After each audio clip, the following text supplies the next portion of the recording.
কথা আজকের পর্বে দেখতে পাবো জুনি খুব ঘাবড়ে যায়, বলে কথা আর অগ্নির কাছে আমরা হেরে যাব।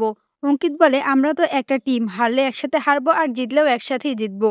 অগ্নি কথাকে বলছে কি মনে হচ্ছে ওদেরকে দেখে? কথা বলে যাদের হওয়ার এভাবেই ভালোবাসা হয়ে যায়। অগ্নি কথার কানে কানে বলে তুই বাড়াবাড়ি কম কর, তুই এখানে ইনফ্লুয়েন্স হতে আসিসনি, করতে এসেছিস। কথা বলে দূর থেকে কথা বলুন, কানে সুরসুরি লাগছে। অগ্নি বলে তাই তাহলে এরপর থেকে আমি তোর কানে কানেই কথা বলবো। ব্যাডমিন্টন ম্যাচ শেষ হয়ে গেলে জুনি আর অঙ্কিত জিতে যায়। কথা দাঁড়িয়ে থাকে, তখন অগ্নি এসে বলে যে এখনো একটা জিনিস বাকি আছে। অগ্নি সঙ্গে সঙ্গে পানি দিয়ে কথাকে ভিজিয়ে দিলে কথা বলে যে এরপরেও আপনি বলবেন আপনি আমার প্রেমে পড়ছেন না? তখন অগ্নি বলে তোর চোখের নিচে একটা পাতা পড়েছে, সেটাই দেখছিলাম। চোখের মধ্যে ঢুকলে তুই তো আবার ছটফট করবি। কথা বলে পাতাটা ফেলবেন না। কথা অগ্নির সামনে দাঁড়িয়ে একটা উইশ করে। তখন অগ্নি মনে মনে ভাবে তুই যেটা চাইছিস সেটা আমি তোকে দিতে পারবো না। তবে অনেকদিন পরে আমি আজ অনেক খুশি হয়েছি। সেটা আবার তোকে বলতেও পারবো না। বললে ভাববি যে আমি তোর প্রেমে পড়ে যাচ্ছি। ঘরে আসার পরে কথা একা একা বলতে থাকে যে ভোর সন্ধ্যাবেলা আমাকে এভাবে ভিজিয়ে দিল।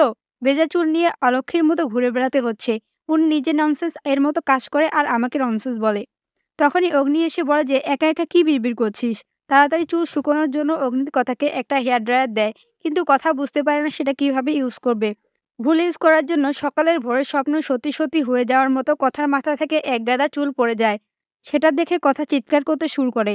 চিৎকার করতে থাকলে অগ্নি বলে যে তুই চিৎকারটা বন্ধ না করলে আমি কাজটা করব কি করে? কথার চিৎকার শুনে দাদুভাই, ঠাম্মি এমনকি বাড়ির বাকি সবাই উপরে চলে আসে। সবাই কথাকে বোঝানোর চেষ্টা করে। তখন অগ্নি বলে যে এবার যেটা আমাকে করতে হবে আমি সেটাই করব। হ্যাঁ বন্ধুরা, আমরা এমনটাই দেখতে পারবো কথার ধারাবাহিকের আগামী পর্বগুলোতে। কথার ধারাবাহিকের নতুন আপডেট পেতে আমার চ্যানেলটিকে সাবস্ক্রাইব করে বেল বাটনটি প্রেস করে রাখুন।